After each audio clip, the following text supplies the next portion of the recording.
جو ساری زندگی نافرمانی کر کے اس کو منانے کا خیال آیا، جوانی میں تو بہت اعلیٰ چیز ہے، ساری زندگی وہ کیا کرتا ہے؟ من تقرب الی تلقیتہ من بعد، کوئی تمہارا خصوصی دوست مہمان آئے تو تم باہر نکل کے ویلکم کرتے ہو۔ عام لوگ ملنے آئے تو اپنے کمرے میں ہی، لیکن کوئی خصوصی پتہ چلے تو بھاگتے ہو، جلدی سے جا کر دروازے پر کھڑے ہو تو گاڑی کا دروازہ کھول دو، پھر ساتھ لے کر آتے ہو۔ وہ شہنشاہ کہہ رہا ہے زندگی بھر کے گناہ لے کر کوئی مرد عورت جب مجھے منانے آتا ہے تو میں آگے بڑھ کے اس کا استقبال کرتا ہوں، آگے بڑھ کے، وہیں بیٹھے ہوئے آگے بڑھ کے، تلقیتہ من بعید، میں خود آگے تک جاتا ہوں اسے ساتھ لے کے۔ آگے کب سے تیرا انتظار تھا، اللہ کو کیا ضرورت ہے کسی کی؟ ایک مرد عورت توبہ کر لے تو ساتوں آسمان پہ لائٹیں لگ جاتی، ساتوں آسمان میں لائٹیں۔ وہ کہتے ہیں یہ کیا چکر ہے؟ تو اللہ کی طرف سے اعلان ہوتا ہے ایک اللہ کے بندی نے توبہ کی ہے، اس کی خوشی میں یہ سب روشنیاں ہیں۔ اب شادیوں میں نہیں لائٹیں لگاتے، تو میرا اللہ اتنا خوش ہوتا ہے کہ ساتوں آسمان پہ روشنیاں۔ من تقرب الی تلقیتہ من بعید، جو مجھے راضی کرنے کے لیے، توبہ کرنے کے لیے آتا ہے، میں آگے بڑھ کے اس کا استقبال کرتا ہوں۔ ومن اعرض عنی، اور جو نہیں آتا اس کے ساتھ کیا کرتا ہوں؟ نادیتہ عن قریب، اس کے پاس میں خود چلا جاتا ہوں، آجا مجھے منا لے، آجا مجھے منا لے۔ اولک رب غیری، کوئی میرے جیسا اور رب ہے؟ کوئی میرے جیسا اور رب ہے؟ یہ ساری باتوں کے بعد اب اس آیت پہ غور کرو، جو میرا اللہ گلہ کر رہا ہے، ما قدر اللہ حق قدرہ، میرے بندو تم نے میری قدر نہیں کی۔ بھائی بہنوں، اپنے اللہ سے صلح کرو۔ یا ایہا الانسان ما غرک بربک الکریم الذی خلقک فسواک فعدلک فی ای صورت ما شاء رکبک۔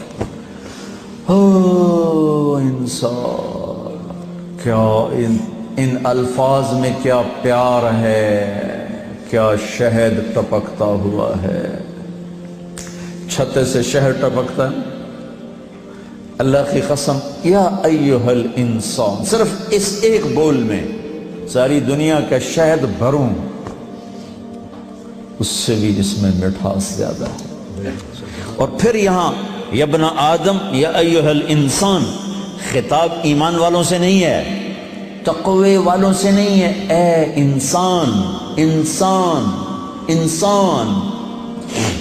اور لگا رہا تو یہ تو بتا کہ تم مجھے چھوڑ کے کہاں جا رہا، تجھے میرے بارے میں کس نے دھوکہ دے دیا؟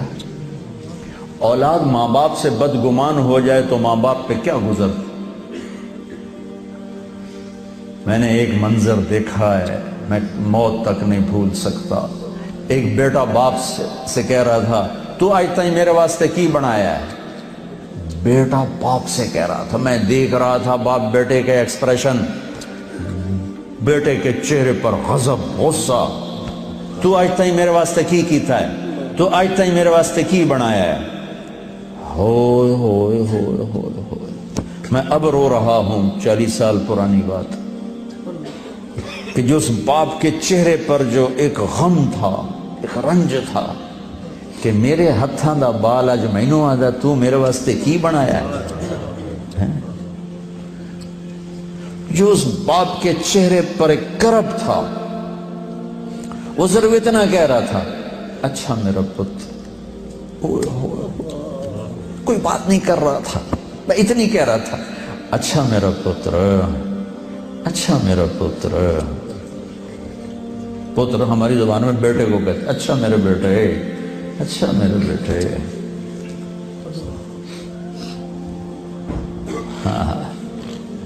یہ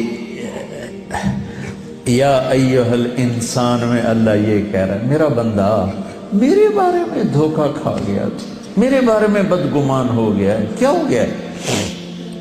آ تو صحیح، پھر میری رحمت تو دیکھ، آ تو صحیح۔ حضرت عمر رضی اللہ عنہ کے زمانے میں ایک شخص گویہ تھا، وہ ایک تارا ہوتا تھا، وہ بجا بجا کے نا اپنی روٹی کماتا تھا، بوڑھا ہو گیا، آواز ختم ہو گئی،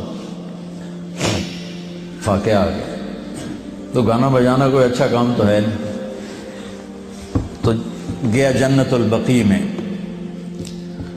تو کہنے لگا یا اللہ جب آواز تھی تو لوگ سنتے تھے، روٹی بھی چلتی تھی، آواز گئی روٹی بھی گئی، اب اس بڑھاپے میں کہاں جاؤں؟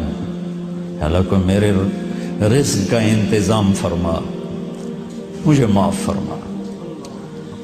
عمر رضی اللہ عنہ مسجد میں سوئے ہوئے تھے، ان کو خواب میں آواز آئی، میرا ایک بندہ جنت البقیع میں مجھے پکار رہا۔ کس کو آواز آئی؟ عمر۔ کس کے بارے میں؟ گانے والا۔ عمر رضی اللہ عنہ ننگے پاؤں دوڑے، ننگے سر، پتہ نہیں کون ابدال بیٹھا ہے وہاں پکارنے والا، جو دوڑے ہوئے اندر آئے تو قدموں کی آہٹ، تو وہ گویے کی نظر پڑی، عمر آ رہے اور دو ننگے سر ننگے پاؤں، نے کہا ابھی آج میری خیر نہیں۔ وہ اٹھ کے دوڑنے لگا تو حضرت عمر نے کہا ٹھہرو ٹھہرو ٹھہرو ٹھہرو، میں خود نہیں آیا ہوں، مجھے بھیجا گیا ہے۔ کہ کس نے بھیجا ہے؟ کہ جسے پکار رہے ہو اسی نے بھیجا۔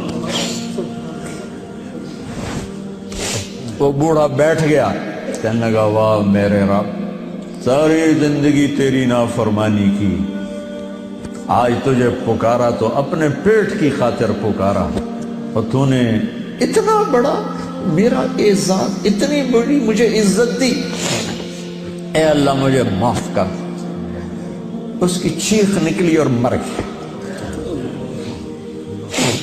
عمر رضی اللہ تعالیٰ نے خود اس کا جنازہ پڑھا ہے۔